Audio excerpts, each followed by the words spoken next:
So Beast Farm Simulator is a very old game on Roblox, which it's in general one of the best games on Roblox, and at the moment mostly my favorite as well. There's a lot into Beast Farm Simulator that is just so good that I don't even think it can actually compete against other games. So let's talk about it a little bit. So first, Beast Farm Simulator was made by one dev and a single dev only, with addition with some help with his friend for music soundtracks, but that's a different case. The majority is that this game was mostly built and scripted by our good friend Unit. His name can be pronounced in like different ways, but I think his name is probably more best known as Unit, like on it. I'm on it. I'm on it on the update. Okay, that's enough of the jokes. But this game took storm on Roblox with players it's in the thousands, 10,000s of players playing this game. It literally exploded when this game was released. Like it was just that good.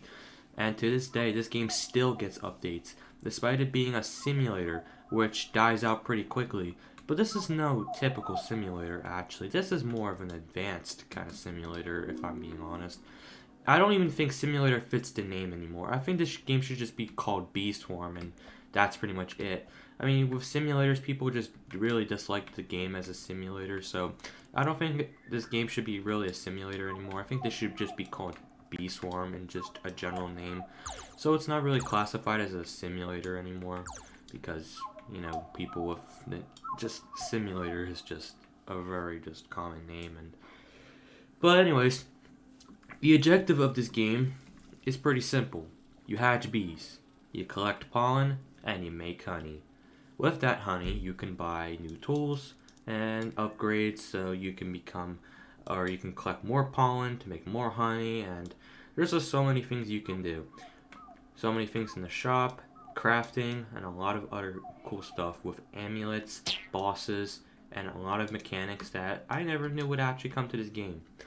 So some of the cool mechanics are bear quests, which if you talk to any NPC like Science Bear, Black Bear, Panda Bear, Motor Bear, Spirit Bear, they will offer you quests which you can complete.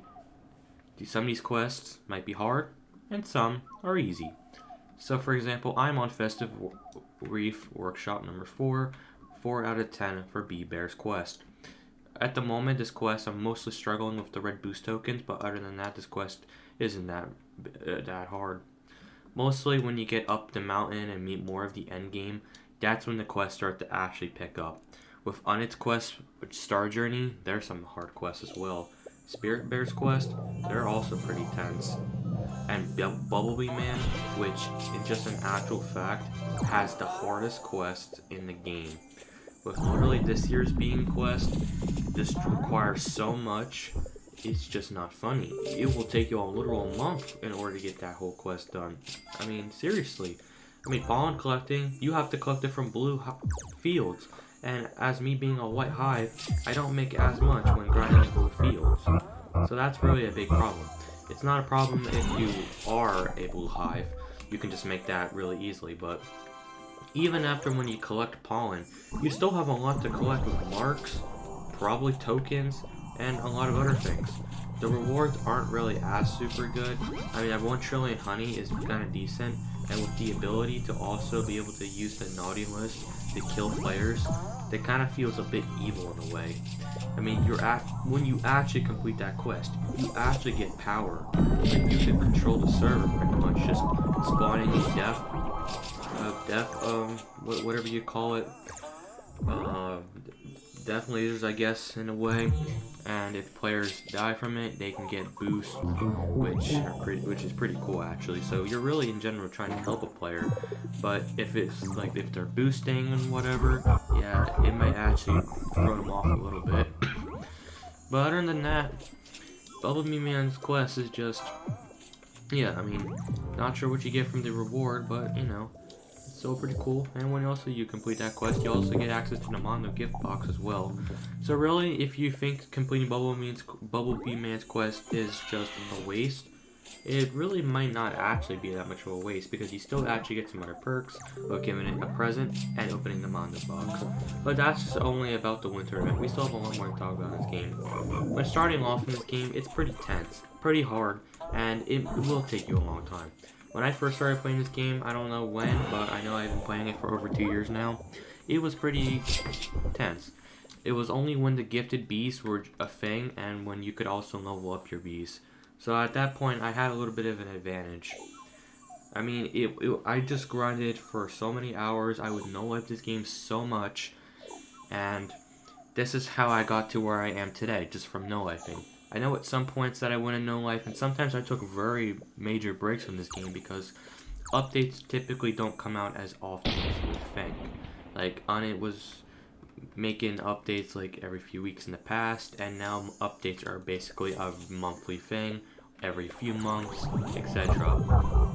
The longest the game went without getting an update was over half a year. That's insane. From Supreme Star Amulets, which were released in June last year, and then the next update was this winter update. Even though this winter update is pretty big, it's still a long time for half a year. I mean, and even Unit couldn't finish this update, but I don't blame him because I know he has a lot of it in his personal life. We can't make fun of Unit because, you can't get an update on time. And if you try scripting on Roblox, well, get a good job, man, because good luck to you as well. It's tense. Like what I make for my games, yeah, scripting is very tense. Even building is tense as well. I'm mostly more better and suited for being a builder towards a game instead of a scripter, because as a builder, you have fun with actually designing it. As a scripter, you have to make it work.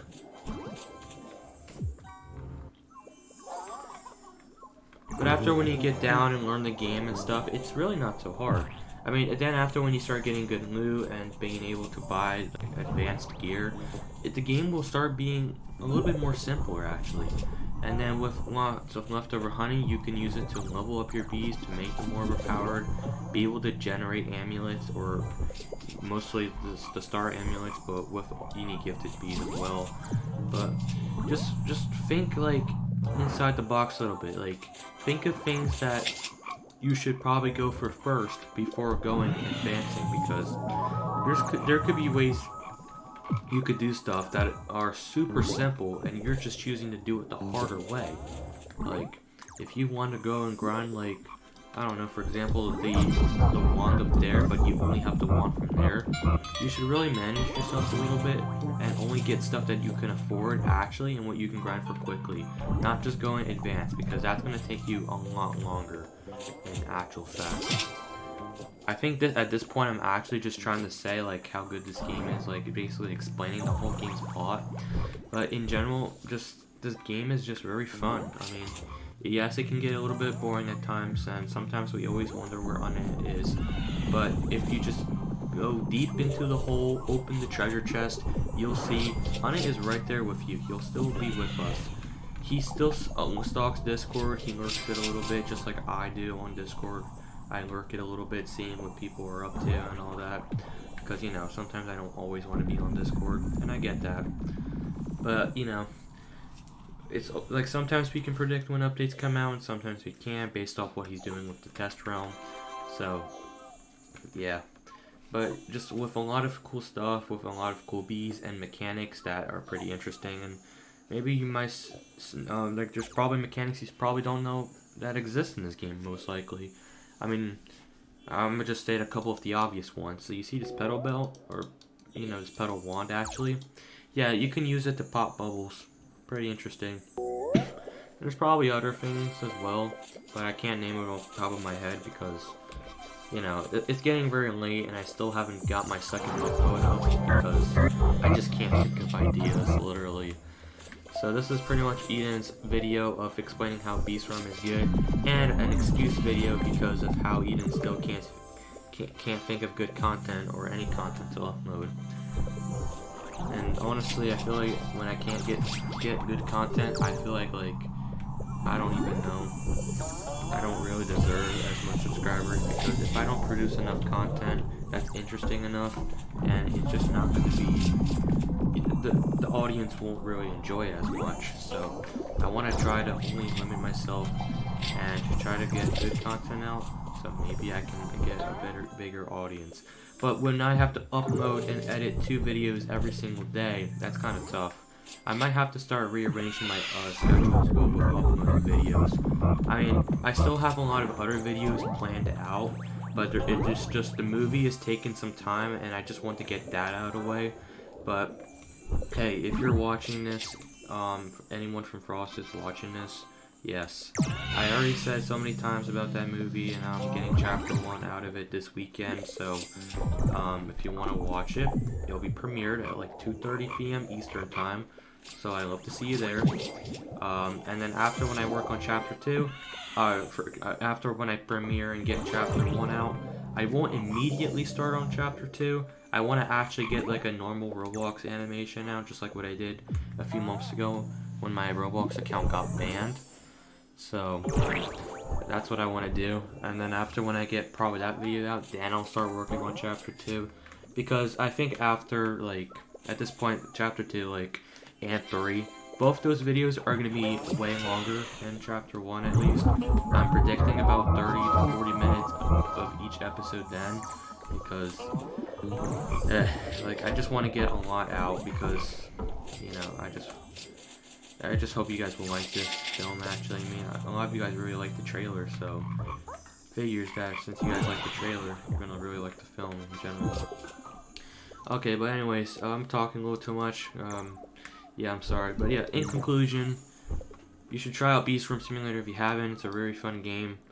Just, you know, it will take time, and after, when you grind a while, you'll sure to become good and become a pro like me.